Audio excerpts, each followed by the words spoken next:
Andrew Whelan, you are the Chair of Future Care Capital. You are an investment specialist for Health UK for the Department of International Trade.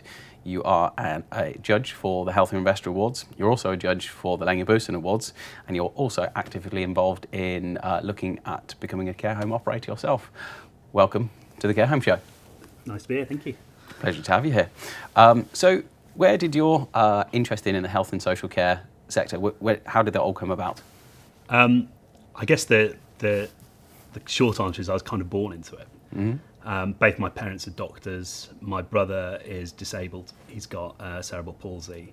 And so I guess I just grew up all around it and never really thought anything different of it. Where I really got involved was as a banker at JP Morgan. So when I left university, I was lucky enough to get a job in investment banking back in the days when that was something that people valued, and was put into the healthcare team quite by chance. But it's as you found, and most people found, once you sort of get stuck into the sector, it's a sector that you don't leave. People sort of moved around different sector teams and different parts of banking, but actually people in healthcare tend to stay for a long time. So that's really how I got into it, and it started off with everything healthcare. So I did a lot of big pharma work, looking after guys like AstraZeneca, and working with small biotechs, medical devices and everything that went along. And then when I moved over to Morgan Stanley in sort of the mid-2000s, I got my first taste of healthcare services, working with some elderly care home groups, an IPO and elderly care home group, and never really looked back from there. So that's how I got into it. Got you. Okay. It's an interesting story. And so why is what you do so important to you personally? Well, I mean, that's an interesting question. I guess it's just sort of growing up around it. You see a lot of. Well, I saw a lot of frustrations from my parents as doctors, and I saw a lot of the difficulties they had, and my brother has in the social care sector. He's an interesting level of disability in that he can't walk and he's limited use of his hands, but he's got 3 master's degrees. So wow. He is he's not stupid, but he needs care, but he needs support to get up. He needs support with food. He needs someone to take him to the toilet, but as and when he needs it. And one of the things he finds quite challenging in the sector is people want to be his carer. And so they want to take him on outings. They want to take him to the pub. And he says, I don't want them to, he said, I want to take him to the pub, but to drop me off so I can see my friends, then pick me up when I'm finished, not to take me out for a drink for an outing. And so he finds it quite difficult. And my parents were, my mum, they're both retired now, but my mum was a GP, and my dad was a surgeon. And they sort of grew up through lots of change in the NHS, and I guess I wasn't particularly interested growing up as a child, but you just sort of absorb all of these things. But the real thing sort of hit me, or what set me on the current path, was my grandmother's experience, and that's informed a lot of my thinking now and where we're going. Because she was 90, she had various health issues, but was living perfectly independently, and then she went from needing a bit of support around the house, which frankly was a cleaner. It wasn't care or anything particular. It's just stuff she couldn't do for herself. And then quite quickly it moved to needs a bit of help preparing food, then needs a bit of help getting up in the morning, and then she fell out of bed and broke both her hips and was into hospital. And then suddenly she's into the healthcare system, and somebody's broken hips, or we can replace hips, so we'll replace her hips, and then she's out of the system and into a care home. And that sort of period of her life was probably only about 2 years or so. But what became very clear was how no one was really looking after her. So people were talking about looking after her, we're doing what's best for you, but everything was whichever compartment of the system she happened to be in. And at the time, I was working a lot with some elderly care home operators, and my mum had recently retired, and nobody really was able to figure out how the system worked. And I suddenly thought, if my mum, who's been a GP in this area for 40 years, has a disabled son, so understands, knows what social services can and can't do, because for at that time 30 odd years they've been providing care to him, and can't figure out how to work the system to ensure that her mother gets the best possible care, or even where to go for help, and is spending, as she said, sort of 20 hours a week looking for care, then how does everybody else manage? And then in the conversations I was having with the providers, they would say things like, well, you're absolutely right. People come to us in a state of panic, so they don't know what they need, and perhaps they're not the right people to be coming into our home, but it's their last opportunity. Or not honestly that there's anything wrong with the home, it's just it's not right for their needs. So somebody with dementia who needs high acuity dementia is very different from somebody who needs a bit of support getting up in the morning, but is otherwise mobile. Somebody in end of life care is very different from dementia, and so on. So it all seemed quite strange to me, and particularly as what we did as bankers was be a proactive advisor. So we think about what is it that our clients need, and what is it that they don't know they need that we should be thinking about for them and helping them understand is what they need. Whereas actually through that process, albeit everybody was incredibly helpful, actually it was all just, well, this is what we provide, so it's what you're having. If you want something else, you need to find it for yourself. And there was just sort of no education. So that's really informed what I've thought. And I should say, actually, all the care that my grandmother received was fantastic. The carers were incredible. The organisations, that's the jobs that they had to do, and how little pay they were getting for it. But they were all, incredibly good. But there were probably some circumstances where it was the wrong organisation. Not the organisation's fault, it was just the wrong one. But it was difficult for her to find out what would have been the right one for her. Through a lot of the conversations that we've had, I guess that experience has such a big impact on what you do. So obviously, I think that's why the part of the reason for asking the question is because I know it's something that's integral almost to who you are and now what you do on a day-to-day basis. And it will be fascinating to see when you do get round to buying a group of care homes and things like that, how you'll try and adjust the way that the operations of the care home runs in effect, so that it's doing a better job of serving the person rather than trying to provide a service, which I know that's something that you're very passionate about. So the interesting thing in that journey was, I think the best way to describe it was people were treating the condition and not treating the person. So she went into hospital at 90 with 2 broken hips, had been frail for a number of years, had various other comorbidities, and was unlikely that she was ever going to walk again. So if you were treating the person, you might have got to the conclusion, say, it's probably not worth the trauma of going through a major double hip replacement and the recovery period, which you may not survive, and you may not survive the operation. It's probably better, or it may be better, to make you comfortable and look after it and see how we can help with you as you are. But the decision was,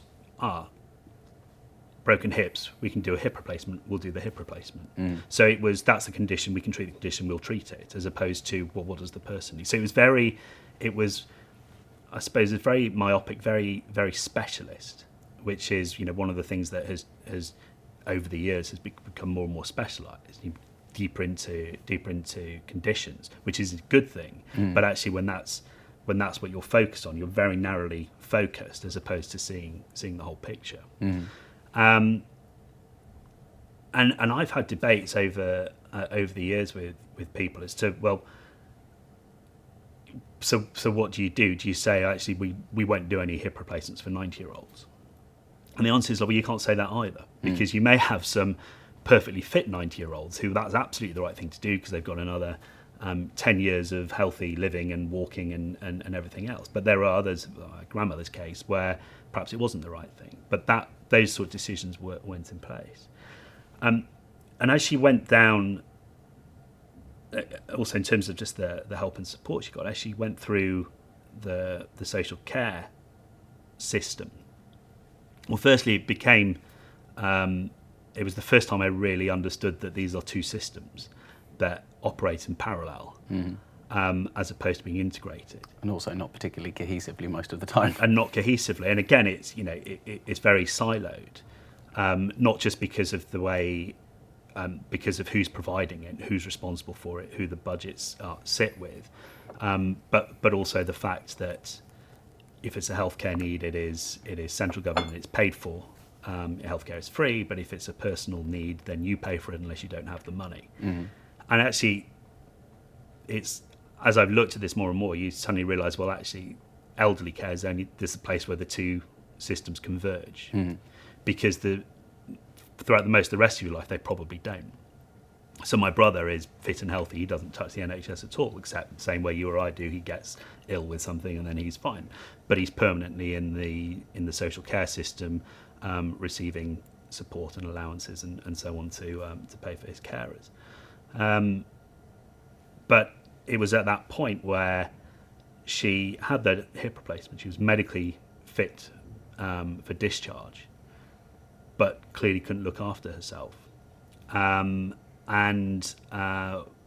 needed some permanent support and ended up going into a care home. But the support she got, or the advice she got on the care homes was, you need to go to a care home. Here's a list of all the care homes. Off you go. Yeah. And as I say, my mother was a GP in the area and had been for 40 odd years. And she said, well, actually I knew 2 care homes, but only because I'd had patients in there. And I'm a GP, so people come to me and ask me for it, but I only really knew 2 care homes. So they did what everybody else did. In those days, it was get the phone book out as well as Google was just in its infancy. Can you believe it? It's only 10 years ago, but it was to get the phone book out and go around and have a look and see. Found one good location, perfectly nice. My grandmother was eligible to get some local authority support. My parents were in a position to be able to pay some top-ups. So off she went to a very nice care home, but probably not right for her needs, because as her needs deteriorated, she had angina as well as all these other things, get a bit of chest pain, and it wasn't a nursing home, it was a residential home.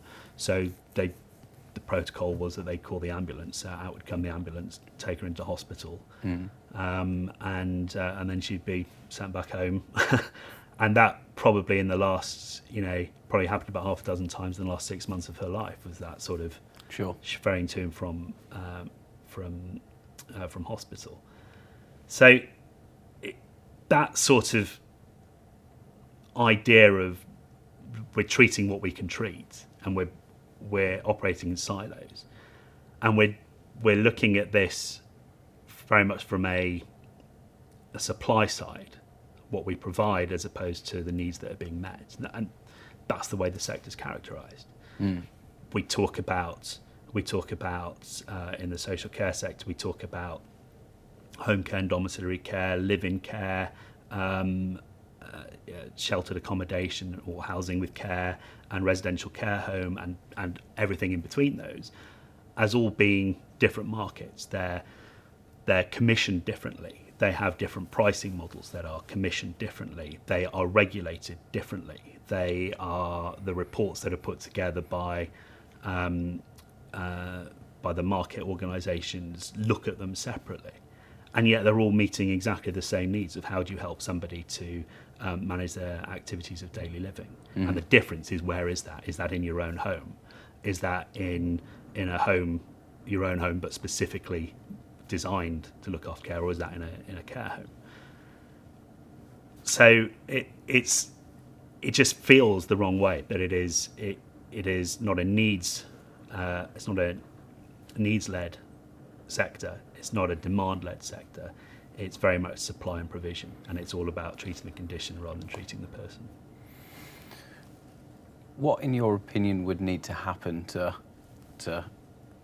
shift the balance towards being more of a demand needs-led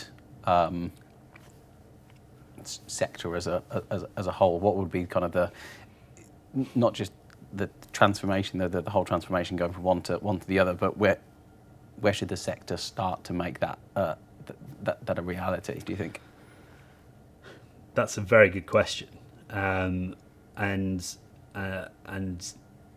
neatly segues into future care capital, because that's the sort of thing we're thinking about, is how do you do that? So that's the charity, and if the charity has a mission, it is to try and answer the question of what should a fit for purpose 21st century health and care system look like, and how do we get there? And we're a relatively small organisation, and we recognise that this is being looked at from various angles by lots of people. So what we're trying to do is to facilitate those discussions, facilitate that debate. And actually, a lot of it is a cultural shift. There needs to be, we don't know what the answer is, and nor are we trying to come up with, here's a paper which gives you the answer, go away and implement it. Actually, we think it needs to be a national debate. It needs to be a conversation, probably over many years, because it's a cultural shift towards, well, what should we be responsible for as individuals? What should the state be responsible for? Who should provide it? Who should pay for it? Who should regulate it? I guess you could call it a care covenant. It's a covenant between the state and the individual. Who's going to do what? And that's the sort of thing we're trying to progress forward. My starting point for that is actually we really need to understand the system as it is, because there's a lot of noise. And there's a lot of misunderstanding. And I've been involved in this for nearly 20 years, and I don't think I really understand how the system operates.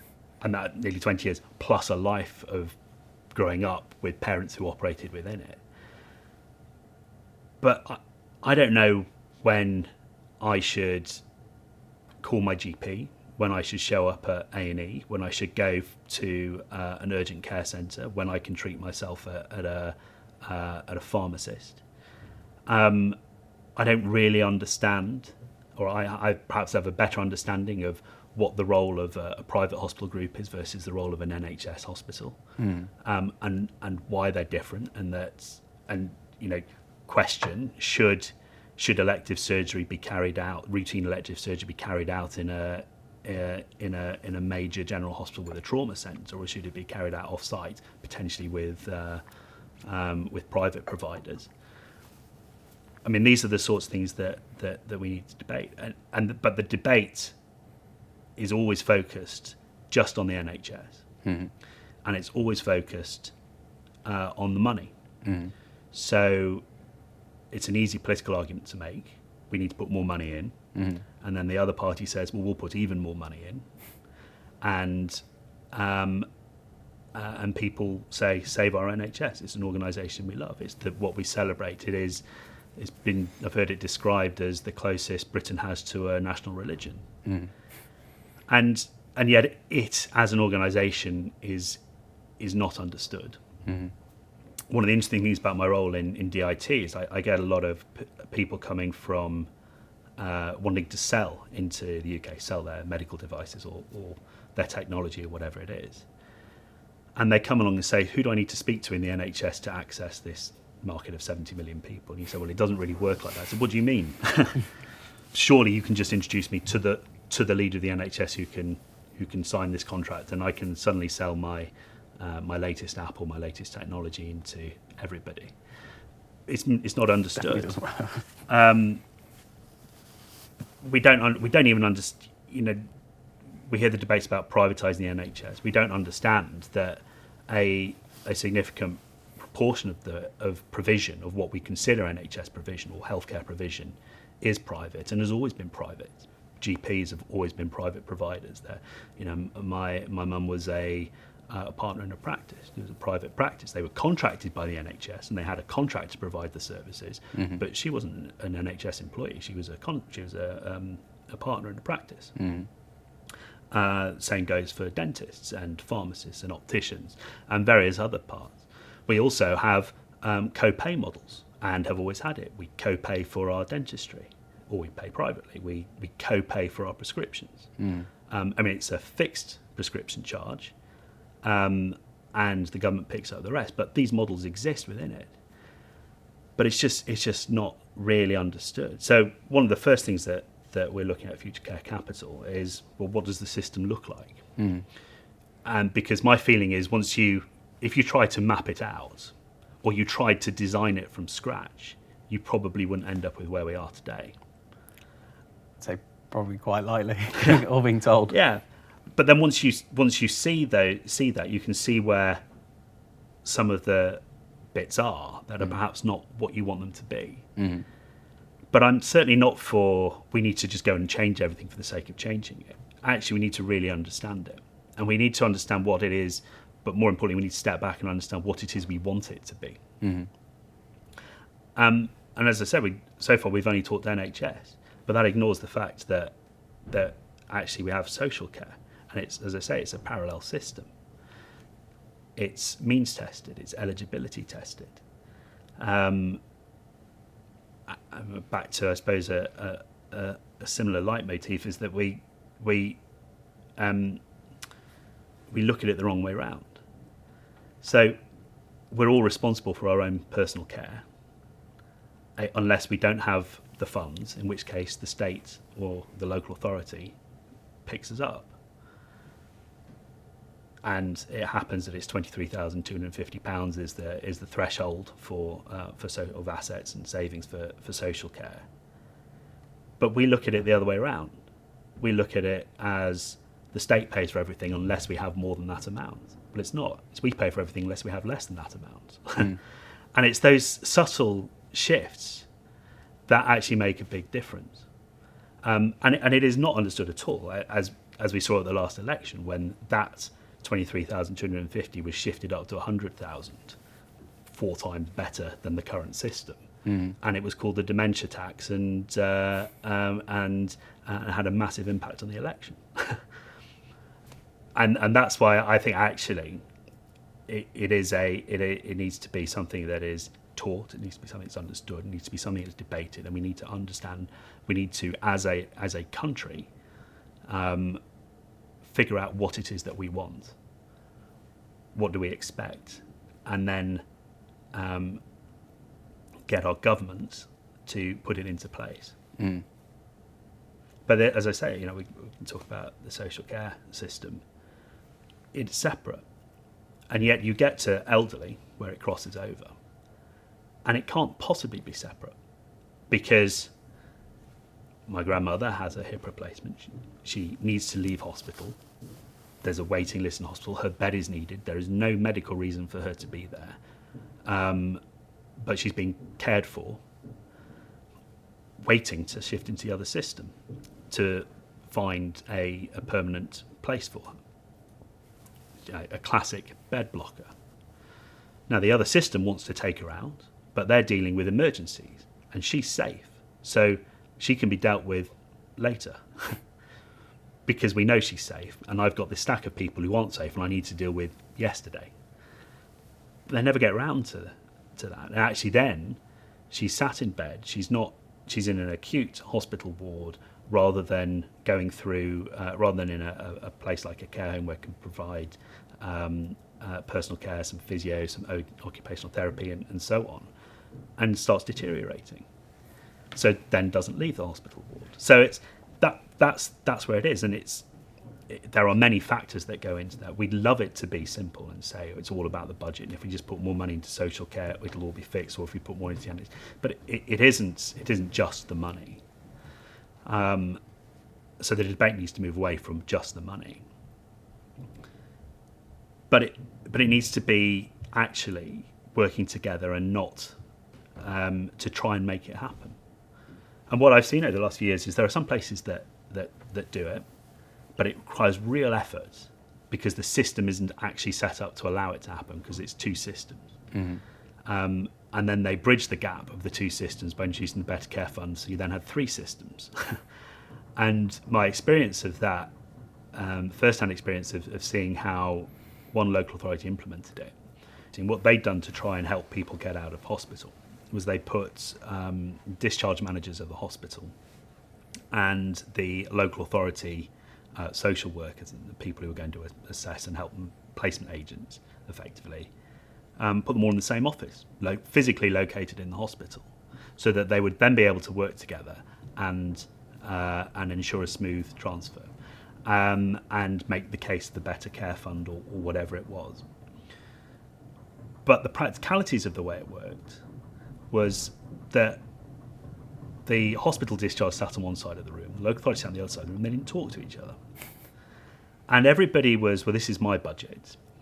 And the discussion was about whose budget it wasn't going to come out of.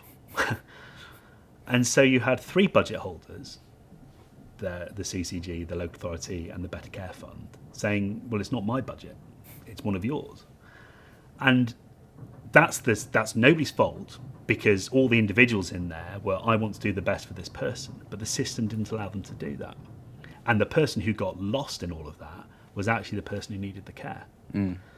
And that's why we need to refocus it. You've got all these moving parts, and every single one you speak to, every single person I've met in this sector in the entire time I've been working in it, whether they're a banker in the sector or a provider in the sector or a regulator or a commissioner or a clinician or a support worker in the sector, chefs in care homes, everybody who works in this sector does it because they want to care.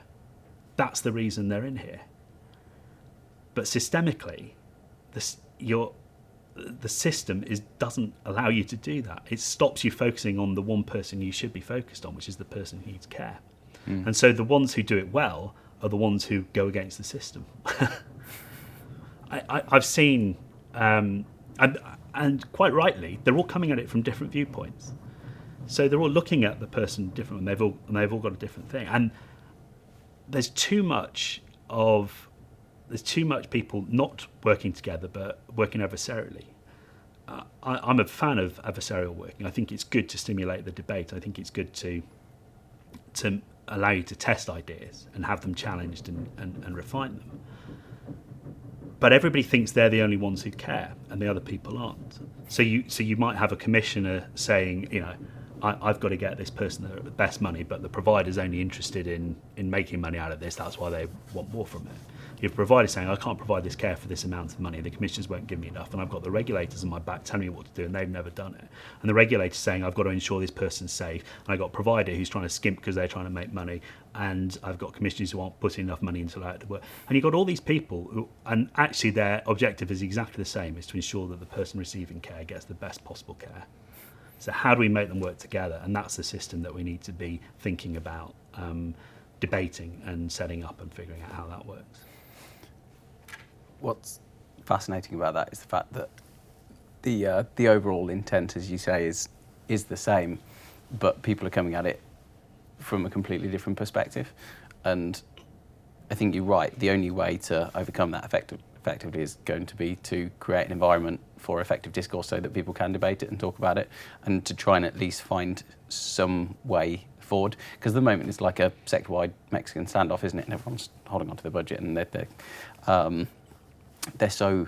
It seems like they're so married to their perspective. They're not willing to be open-minded to how it might work. Yeah. And it seems like it's like an old paradigm way of thinking. It seems like it's very kind of fear-based. Because if we relent on our position in any way, shape, or form, then we will have somehow lost ground against the opposition, which is just a farcical way of thinking. When again, the intention is to be able to go and look after people properly. Yeah, it's interesting. I was having a conversation yesterday in regards to a football match of all things, and the culture around it, as opposed to other sports, where friends were sat in the away end, but they were supporting the home team, and so don't go in there and cheer for their team scoring a goal or wear their colours for fear of being sat in that end.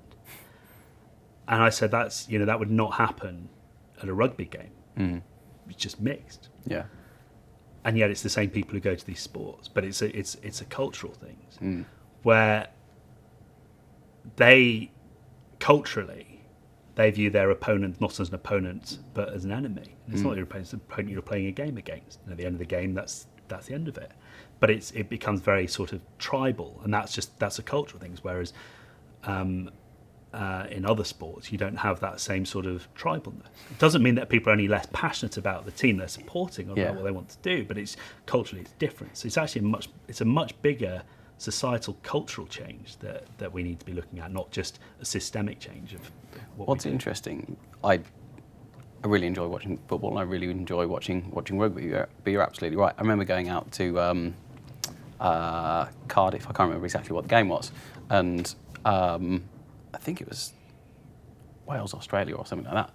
And there was no.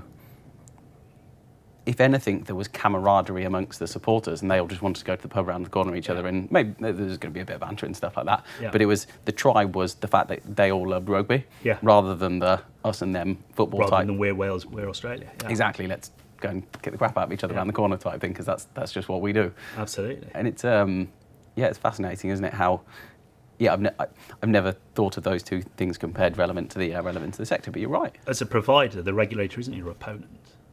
They want the same as you. They want to provide the best possible care. They want to make sure it's in a safe environment. And as a good provider, that's exactly what you want to do as well. Now, that doesn't mean you're not going to disagree on some of the finer points of what that is. And it doesn't mean that there aren't stupid decisions made by one party or the other, and that at the margins. But ultimately, that should be at the margins. And actually, you should be able to work together to resolve it, not in an adversarial way. Because if it becomes too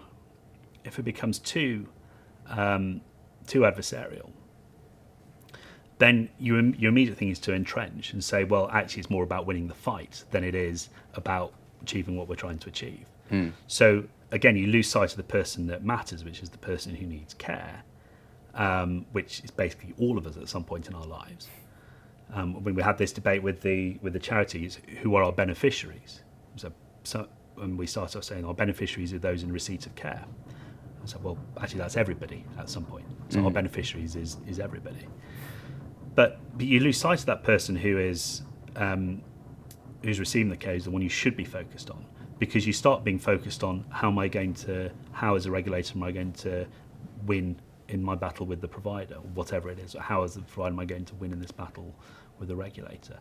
And it's the wrong fight. It's actually how we're going to make the entire thing better for the person who is in receipt of care. How do you even start that conversation, though? Who are the people that we need to get into a room, who we can record a podcast with and go, guys, come on, let's just sit down and let's just work out how we fix all of this, because it doesn't work at the moment. This is precisely the debate we're having at Future Care Capital. Is on the one hand, we're making some good inroads on the policy side of things, and with government and opposition parties and civil servants and think tanks and those kind of thought leaders. But it's only one part of the jigsaw. Complete and actually it's one part of the jigsaw.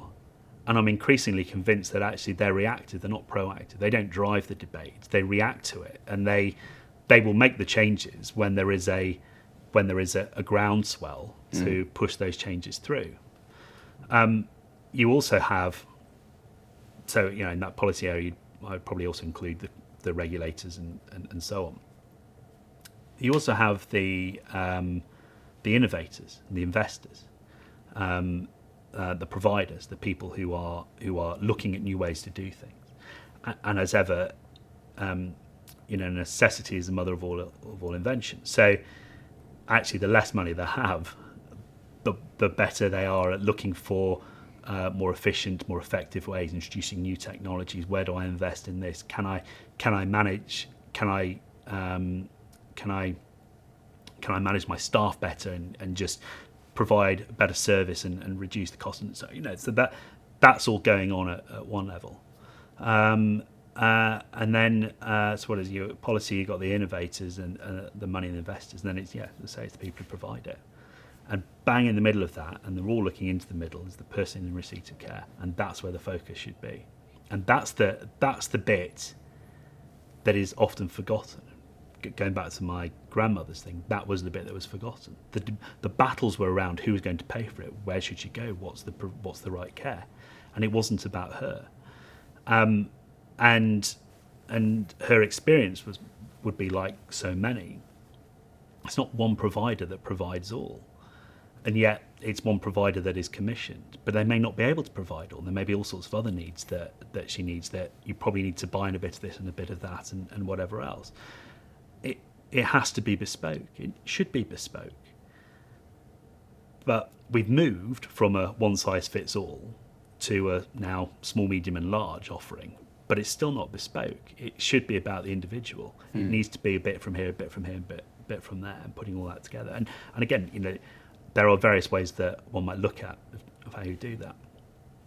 And I think, one of your earlier questions around sort of how did it all start? A lot of things that influenced and formed that thinking. A couple of things in my life. I remember being a teenager and saying to my dad, do you not get bored of doing the same operation, a dozen cystoscopies, sticking a camera where we probably don't want a camera to be stuck on a Wednesday afternoon? Mm-hmm. And his answer was, no, of course not, because something different goes wrong every time. So apart from the shock of like, what? And he said no, because he said, you're dealing with people, you're dealing with individuals. It's not about doing a procedure. You can train a robot, you can program a robot to do a procedure. The skill of a surgeon is not following procedure and protocols. It's the experience, it's the artistry of understanding what to do, what's different, what's wrong, because you're treating somebody who's different. So it's not, something wrong isn't catastrophic every time. It's just something different happens every time. Different people have got so different you've got to sets do of this is not what I was expecting, or this side effects happen, I wasn't expecting that, and then just dealing with it. And that's the skill, and that's what we train our clinicians for. And that's what they're very good at. So we need to allow them to do that. And again, that's one of the things I'm pretty passionate about, is we need to allow those who are providing the care to do what they're really good at, provide the care, not tell them how to do it, not have somebody like me without a care background say, here's all the protocols you must follow, and as long as you do that, it doesn't really matter what happens. It's like, no, you've got to be focused on providing the best possible care, and you've got to be accountable for that. But you've got to have the freedom to use your professionalism and your knowledge and your expertise to make the decisions that you believe are right. And we as an organisation will put in the support for that. So the support is the systems that we have in place to support you to make those decisions. But it should be there to help you, not to drive you. So it's not a list of bullet points. It is you are responsible for this, and it's your expertise that we're relying on. You ever read a book by a gentleman by the name of Matthew Syed, Black Box Thinking? No. I'll buy it for you. It's fascinating. So he's a columnist in the Times. Well, he's written some really, really interesting books. But Black Box Thinking, basically, I'm actually quite surprised that you haven't read it, actually, because it's something that I think you'd be absolutely fascinated by. But it basically compares the culture of that within healthcare versus the aviation industry. Right. And basically the thought behind it is basically that in healthcare we have this culture, and it's kind of engineered in a way where there isn't the we almost don't trust people to go and do their job. It's everything's kind of micromanaged, everything's systems to within the nth degree, and people end up being more. people end up operating in a reactive capacity, whereas aviation equally well regulated. Obviously, if things go wrong in aeroplanes, then bad things are going to happen. People are going to die. But the culture is completely different. Yeah. So it's very much one of learning from mistakes and being able to use those learnings to be able to kind of have a virtuous cycle of improvement. So when anything ever happens within the international airspace, if anything, literally anything happens, there's a massive investigation into it, and everyone ends up learning from that, and that helps the aviation industry end up being. It's just constantly improving off the back of having that type of mentality. Whereas I get the impression within healthcare, largely, if something bad has happened, it's almost like, well, that's healthcare. Yeah. And that's almost like the end of the story type thing.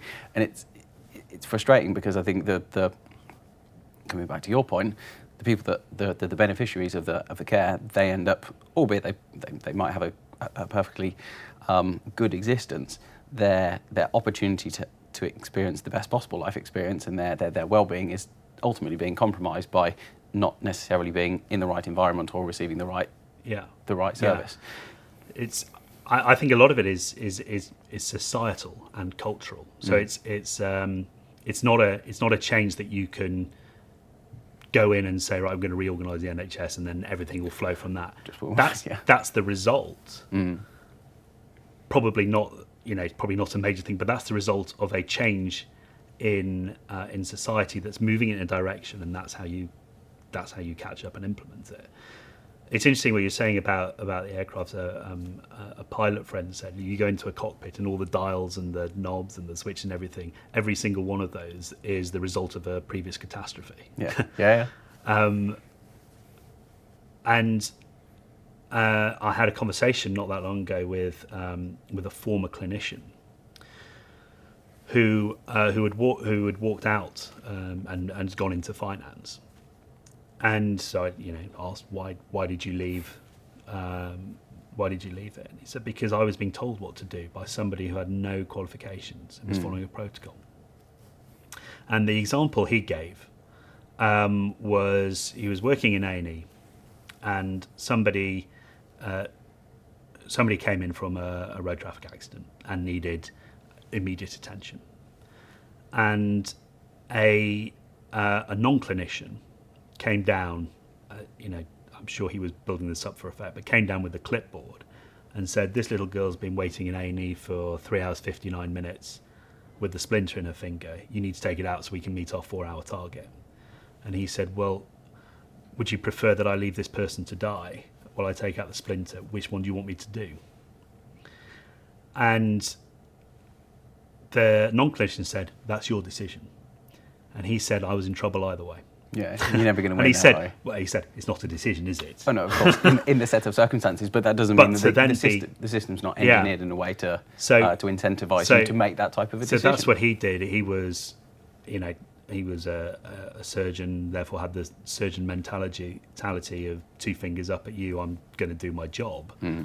But if he hadn't gone against the system to do his job, and he was then reprimanded for missing the 4-hour deadline somewhere else, and then he said, well, that was the last straw, because that's just losing all sight of it. That is absolutely tick boxing, which is not what it's supposed to be.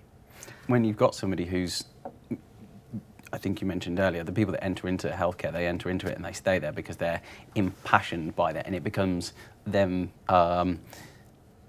It becomes an integral part of the people that they are. It enables them to act purposefully and meaningfully, and all of that type of stuff.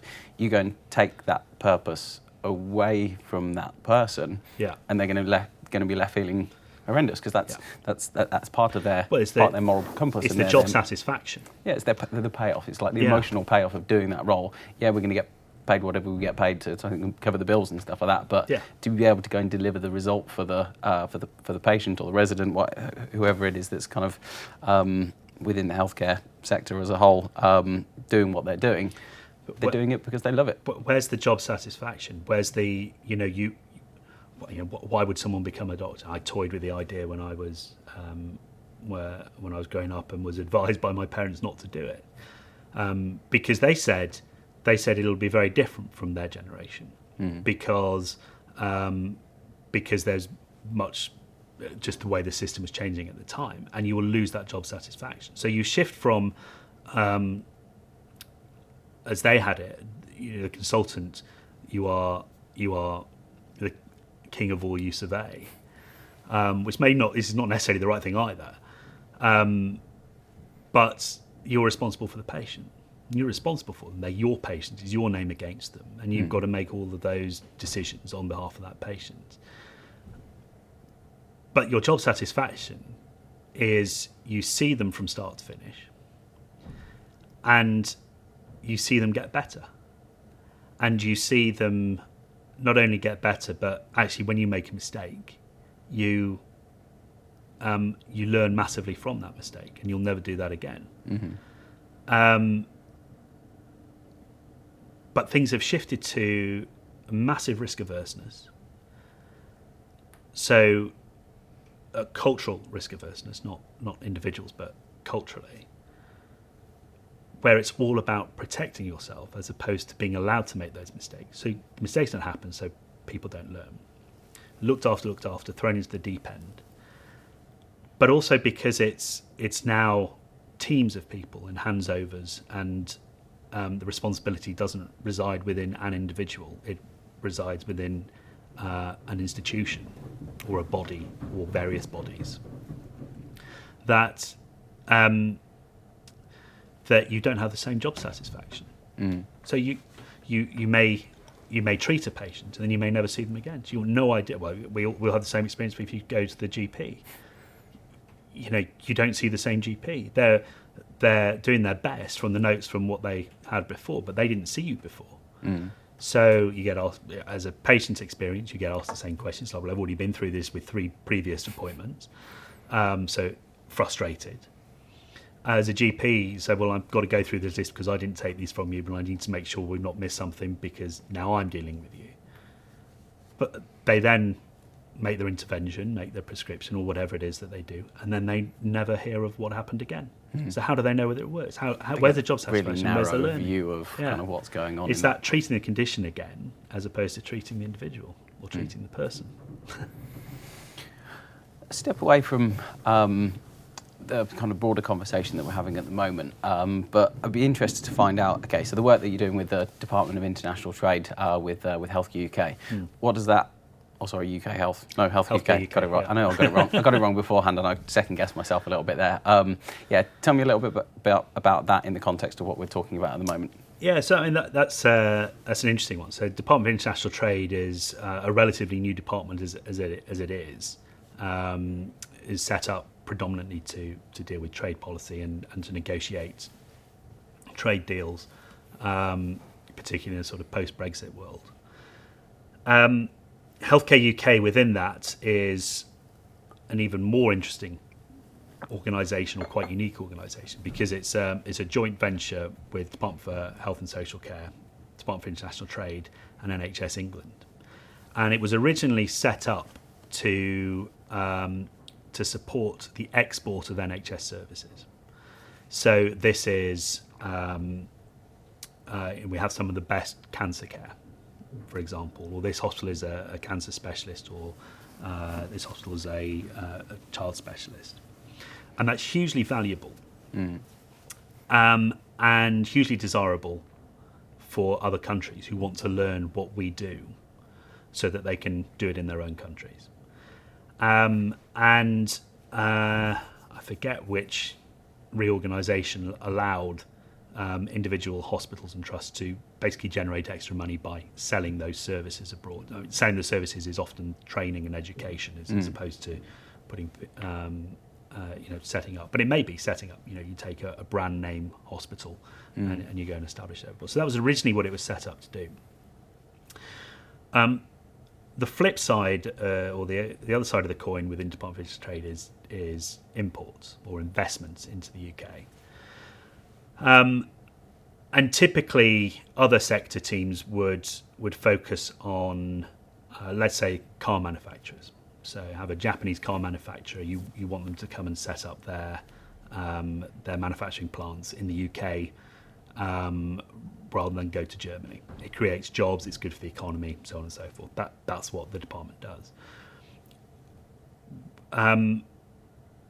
Within their broader sort of healthcare organisation, there's another team in there which is focused on life sciences, so pharmaceuticals and so on. And the UK has is a great space for academia. The universities, the research that's going, cutting edge research around the world, and is also a really good place to come and do clinical trials. So hence you bring in some of the large pharmaceuticals, come over here, you get access to our intellectual knowledge and able to do it. So that's what they do. Healthcare UK was, or my role in Healthcare UK was sort of came about because there were a lot of inbounds. People saying, I'd be interested in setting up a hospital in the UK, what do I do? And so I was brought in to help devise a strategy for what do we do to encourage foreign investment into the UK. And we're still on that journey of figuring out what is the right strategy. The first thing is it happens. There's a considerable amount of foreign investment, particularly into areas like social care, property investors, hedge funds, family offices, private equity, and so on. But monetary investments, as opposed to XYZ company from Germany coming and setting up their care home over here or their hospital over here. And so we're looking at how that progresses, and that's fascinating because I've got to meet some incredible organisations who are wanting to come over here, who are wanting to do a number of things, but wanting to sell their products over here. Really, very good technology, and as I said, they sort of find it difficult to understand that there isn't sort of one chief that they speak to and they sign that they've suddenly sold to 70 million people. But what's clear about healthcare services as opposed to car manufacturing or even pharmaceutical drug testing is there's very little synergy for a foreign organisation to set up a branch or a subsidiary in the UK. The systems are so different. Running a care home in France is poles away from running one here. The legislation's different, the culture's different, what people expect is different, the way it's paid for is different.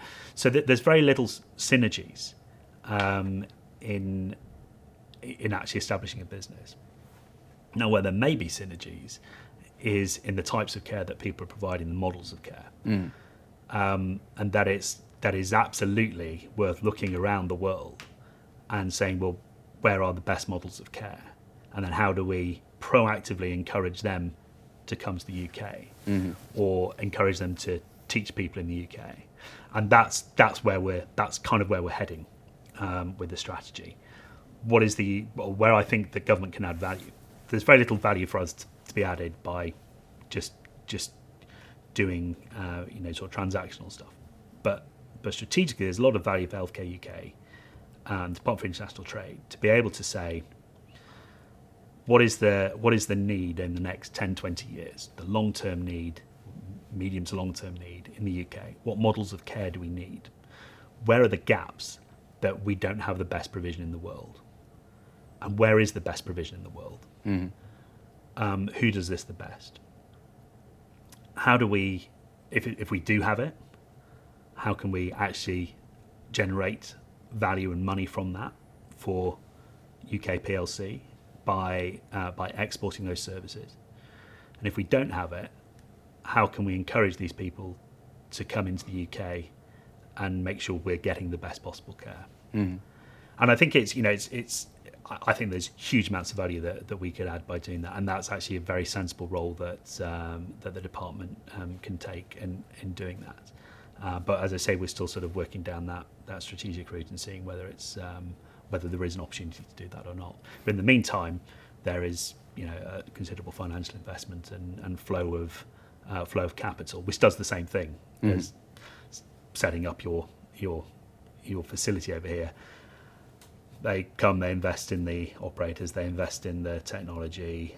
Yes, they're looking for a financial return, but it creates jobs and investment and so on. It's over here, so it's generally good for the country. It must be really exciting to be on the kind of import and export side. You're effectively seeding the future of healthcare in some ways as well, and it's looking at the opportunities from both an import and an export perspective, and kind of saying, okay, so how can we best make this happen? Which is it's absolutely fascinating. I mean, my focus is more on the investment side. The export tends to, I mean, it's not just NHS. It was really set up for to help NHS export, but actually helps any organisation that's looking to export.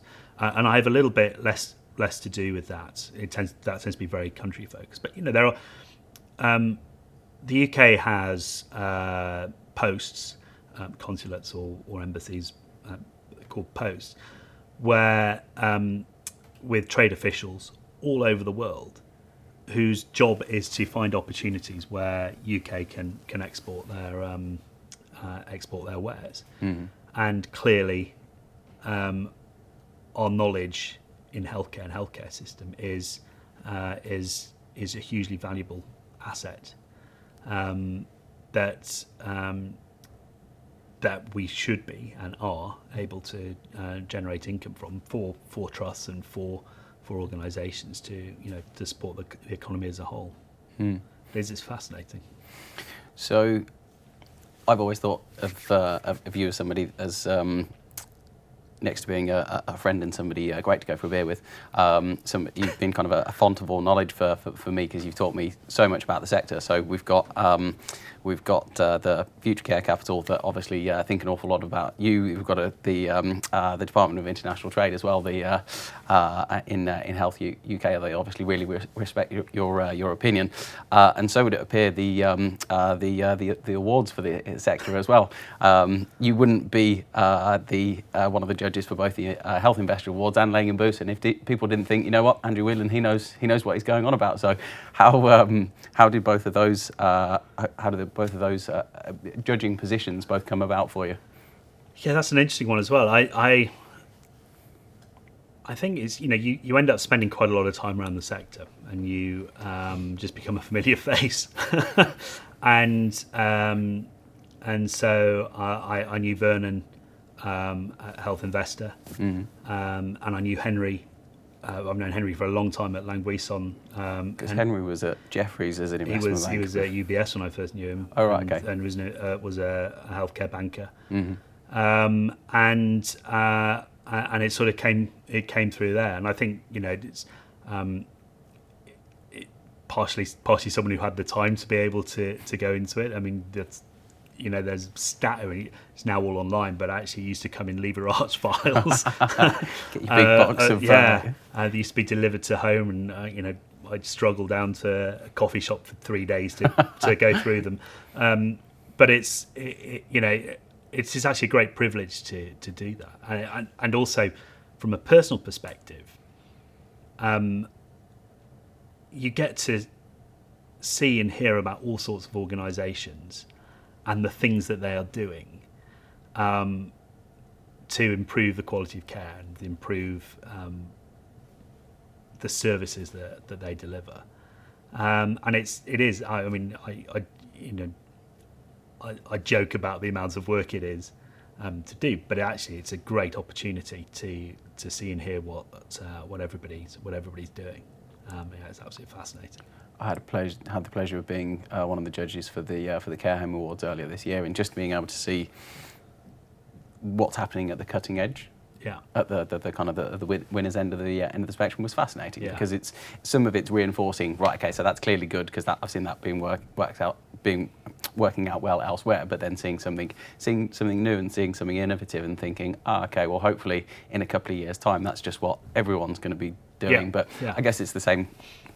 It's almost like how all of the fancy stuff that we have in cars today, in just normal day-to-day cars, most of the real technological innovation comes from Formula One and from racing and things. So right at the cutting edge, hopefully that ends up transcending whatever sector we're kind of talking about, and that just becomes standard kind of day-to-day practice. But it gives you quite a unique perspective as well. So being able to have both ends on both doing LaingBuisson. It does. I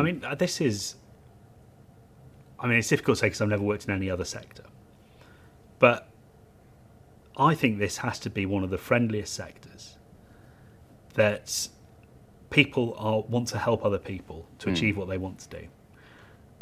There is enough to go around for everybody. There's no right or wrong answer. There is, and there can't be a right or wrong answer, because it is actually, as we come back to the same refrain, it's all about the individual and the person in receipt of care, and that is always going to be different. So there can't be a one size fits all. There can't be a single answer.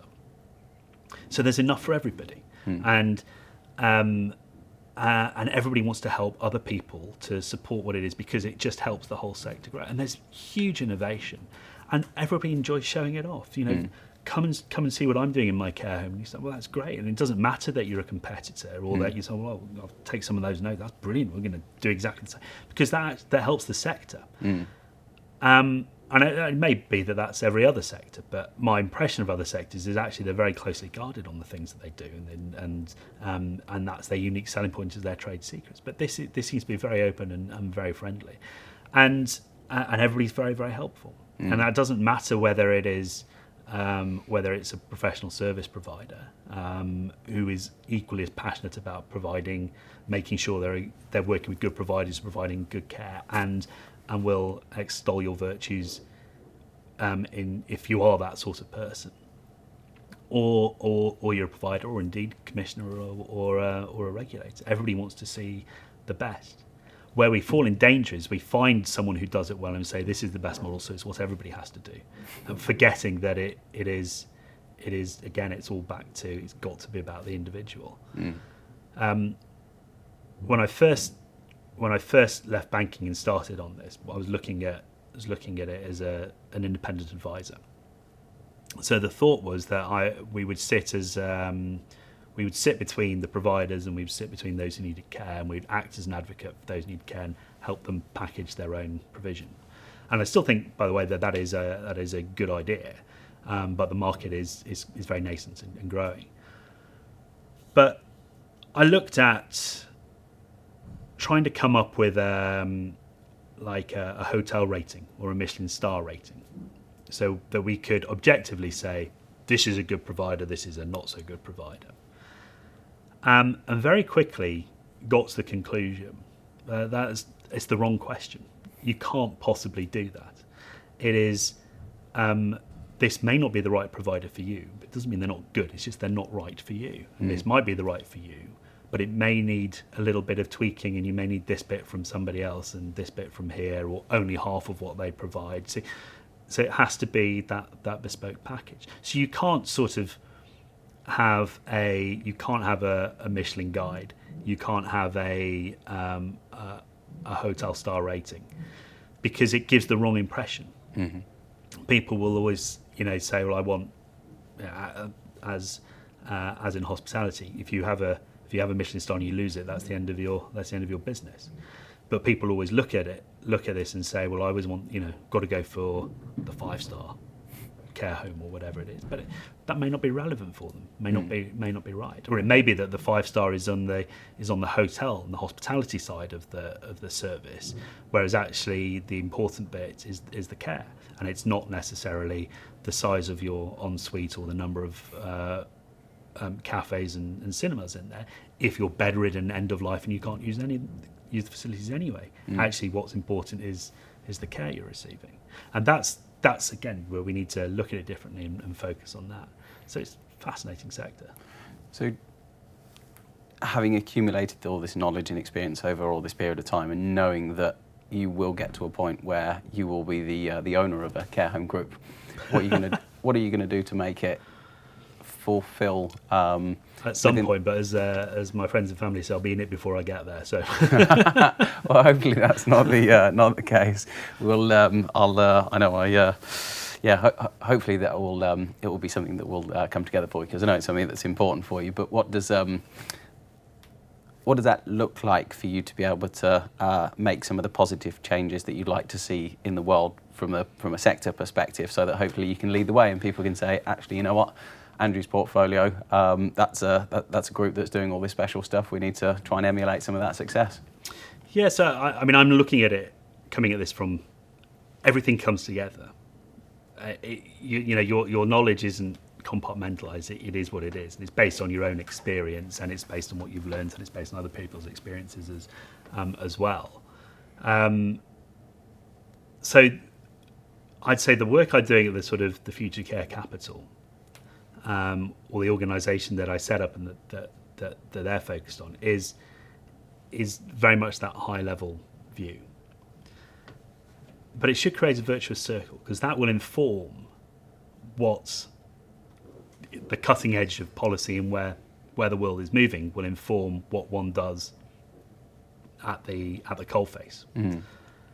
And then what one does at the coalface informs what policy and so on needs to be to allow you to do it in the best possible way.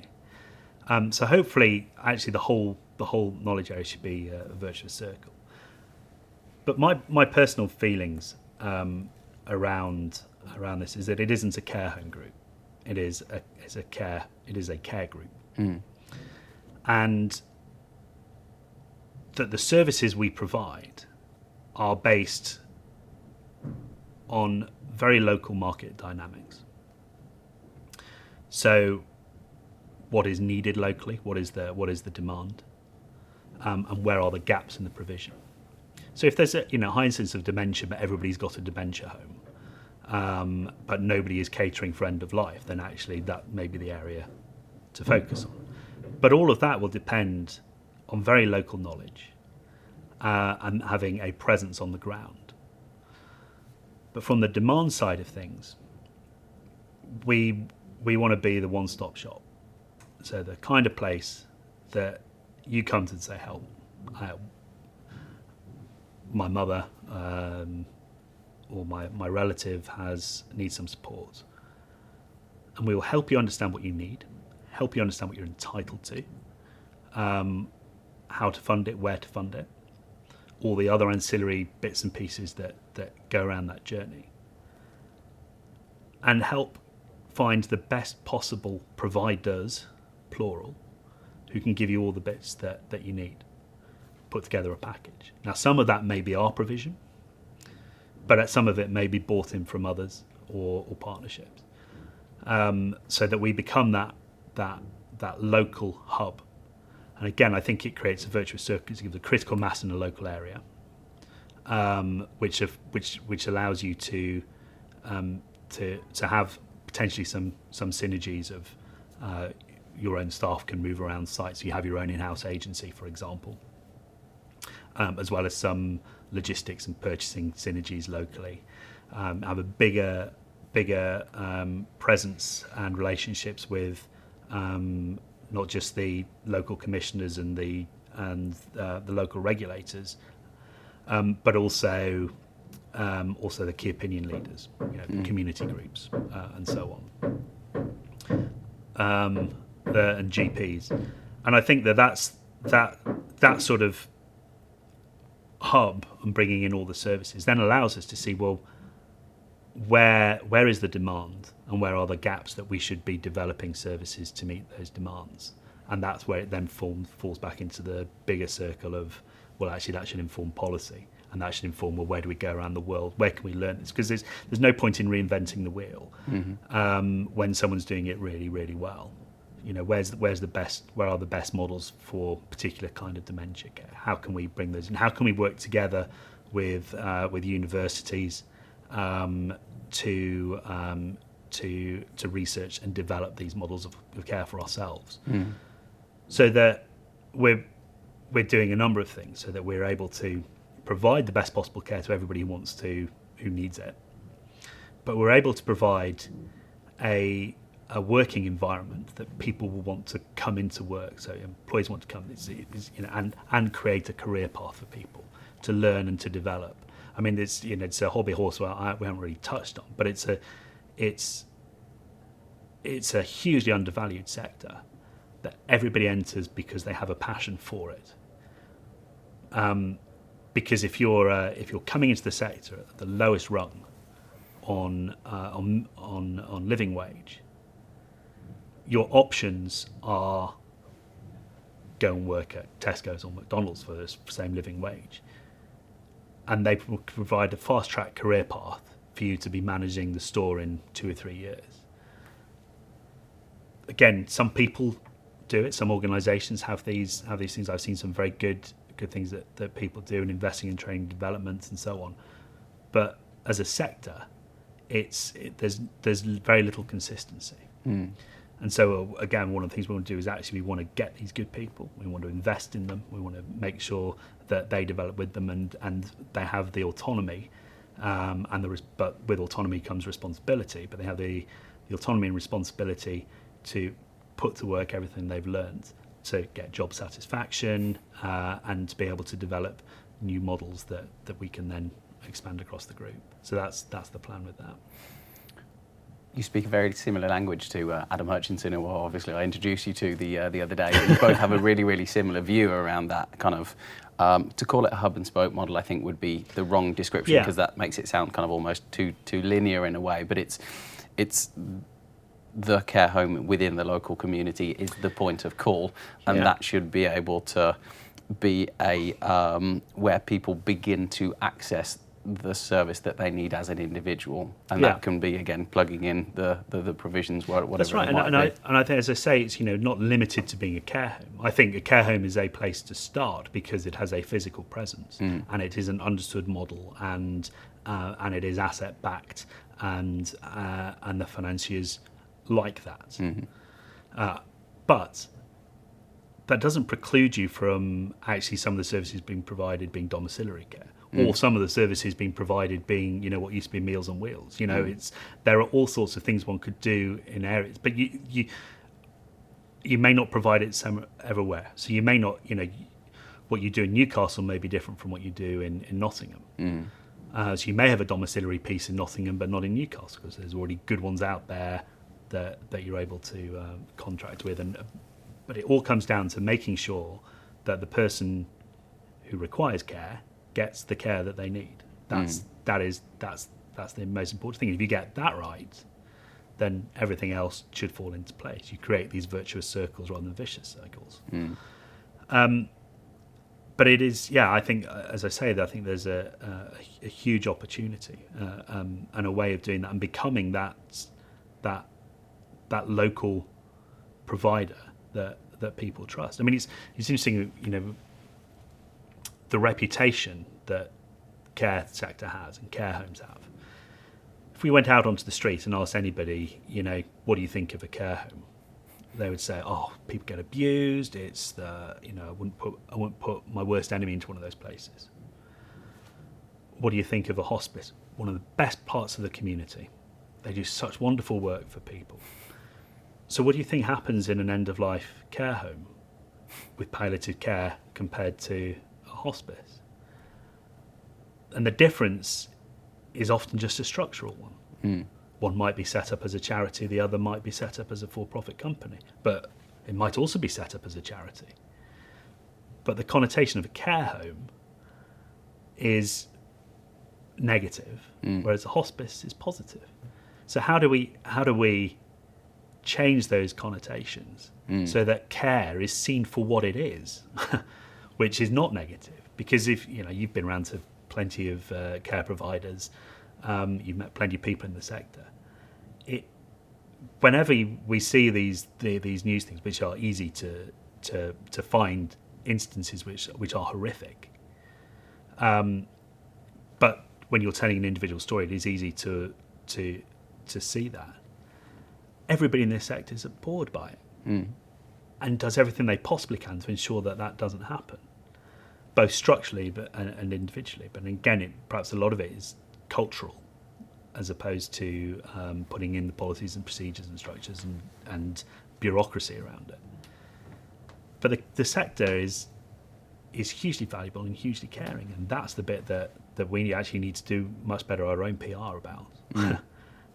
To make sure that people understand that it is not a place. It should be a place, or it should be a sector that you want to be in, you want to work in, and when you need care, it'll be there to care for you. and he will get the best possible care. It's one of the reasons for, I mean, not like, it's almost like a byproduct of setting the podcast up, but I really, really wanted that for having conversations like this, that just, even if we can just shift the dial just a little bit towards people understanding that the care sector is a great place to be, and that largely people are absolutely committed to making sure that vulnerable people are well looked after. I think we need to go a long way to make the frontline workers feel far more valued. But again, it's conversations, it's debate, it's effective discourse that will hopefully encourage people to realise that there's real life value in looking after people. That the team, both that and the residents and patients, if you're looking kind of in the wider healthcare sector and things as well. So again, maybe not the primary reason for setting it up, but it begins some of those conversations.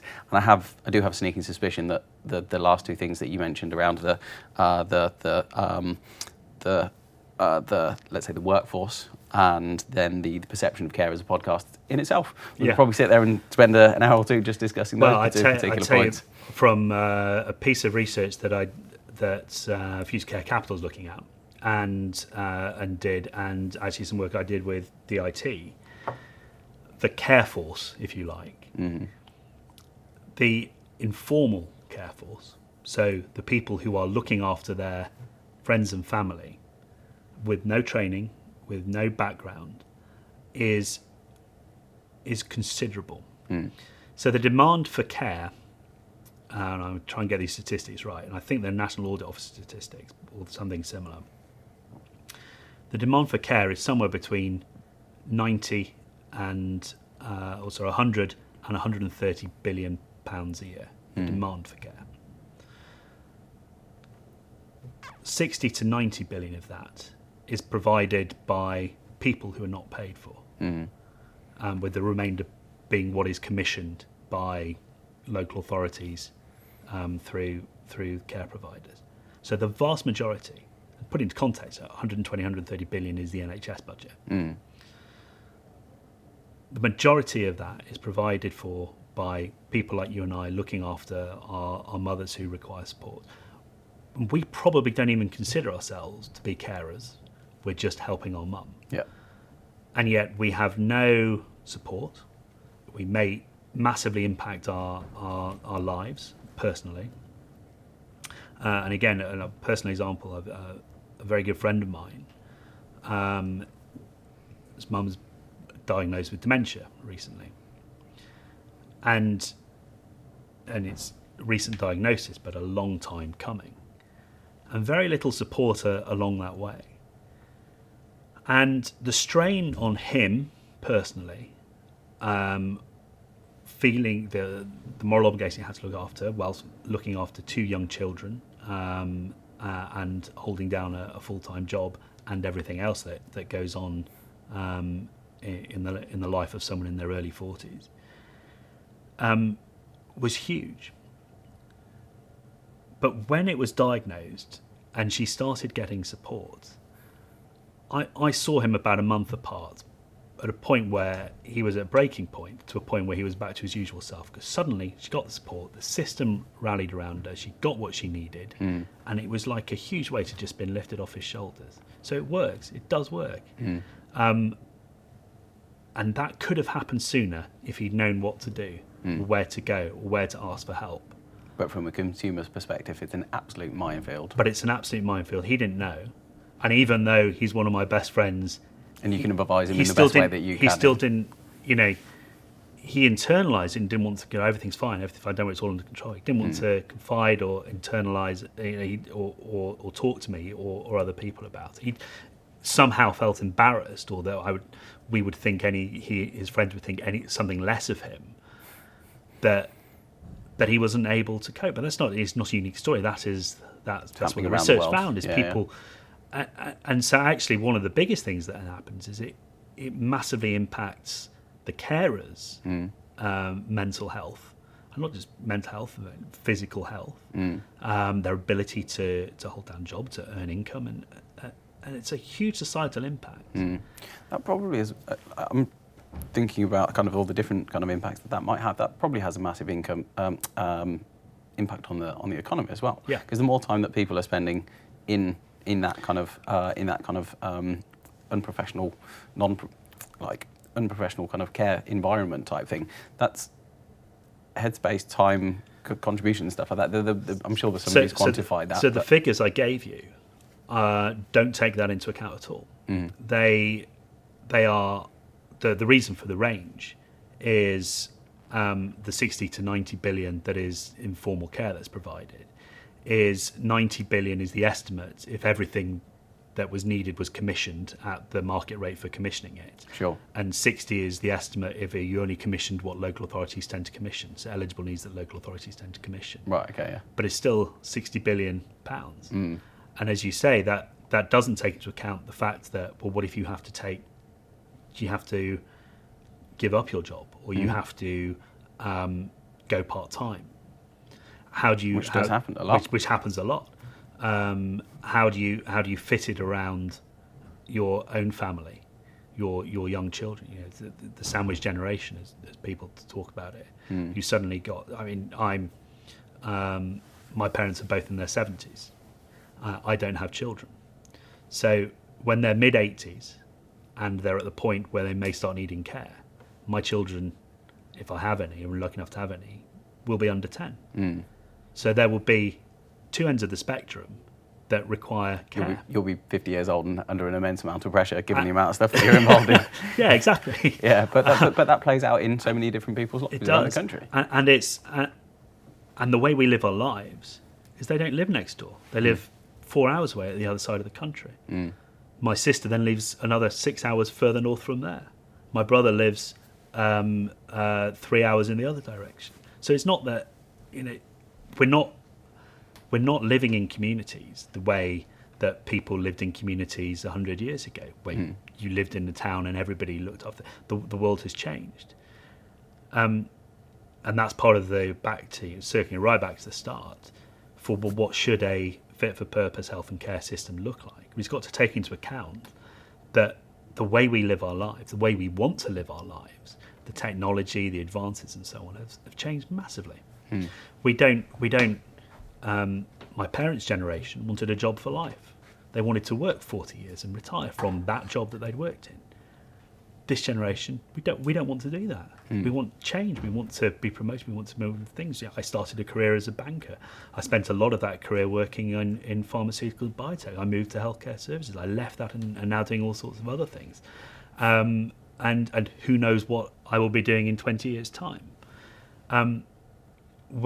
Medical advances mean we're healthier and we're living longer, but it means that we are then hitting conditions that we didn't have 50 years ago.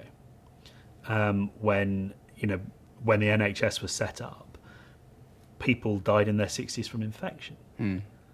But that doesn't happen. It may happen again, but it doesn't. That doesn't happen now. But that just means you live a little bit longer and something else happens. And then that's the focus, and those conditions, you know, the heart disease and so on. Suddenly, the whole load of treatments for that. So you can live through acute heart conditions. So the conditions that we live with now are dementias, diabetes, and other conditions associated with aging. Are not ones where you're bedridden in an acute hospital. You're living your life. So the system has to adapt to the way the world is and the way we want to live in the world, so that we can continue to live longer and healthier lives. And it needs to focus on those who have care, and it needs to treat that individual, not just the condition they've got. They are a person, not a condition. Again, I feel like we could probably just do a podcast just on that particular subject, and I am conscious of time. So, two really nice questions that I'd like to be able to ask people to kind of round off any show is: so, what's the best piece of advice that you've ever received yourself? Meet everyone. Meet everyone. Okay. Yeah. So when I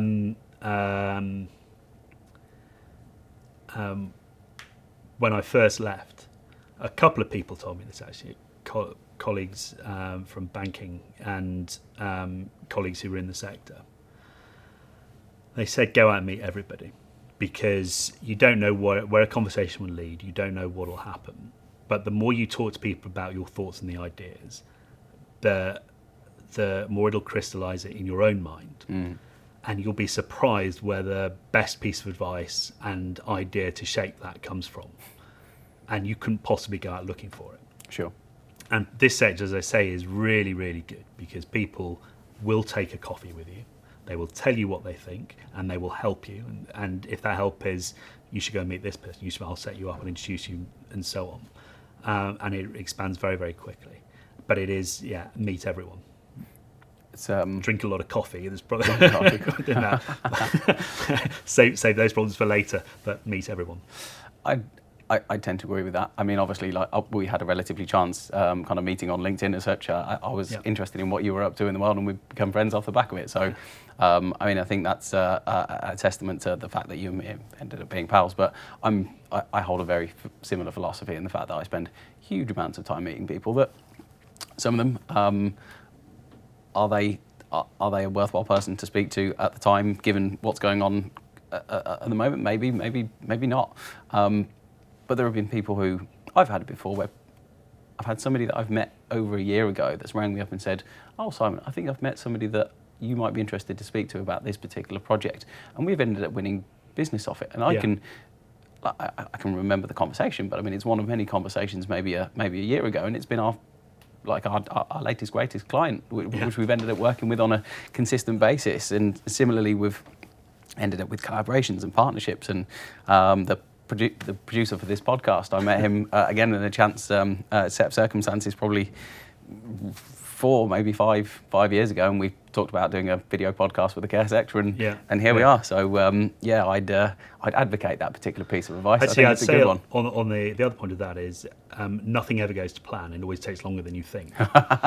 So I'll agree with that one as well. So it's and there's often no reason that you can rationalise as to why that's happened. But as you say, it may be a year or 2 years later that the conversation you had actually starts bearing fruit. It may be 10 years later that things start catching. I mean, precisely on that point, I had a call from someone just last week asking about what I'd left banking to set up nearly a decade ago, saying, "Are you still doing this? Would you be interested in this?" I said, "Well, where were you a decade ago?"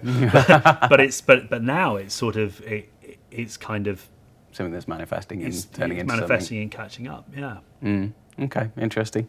And then lastly, so if you were to give one piece of advice to somebody looking to make a positive impact on the care sector, what would that be? Well, it's probably no surprise given the conversation, but you've just got to focus on the person and the person who needs care. Because if you focus on that person as a whole, as a person, as an individual, not as a condition, not as something that you write down, but as a person, everything else will fall into place. I think it's a tremendous piece of advice.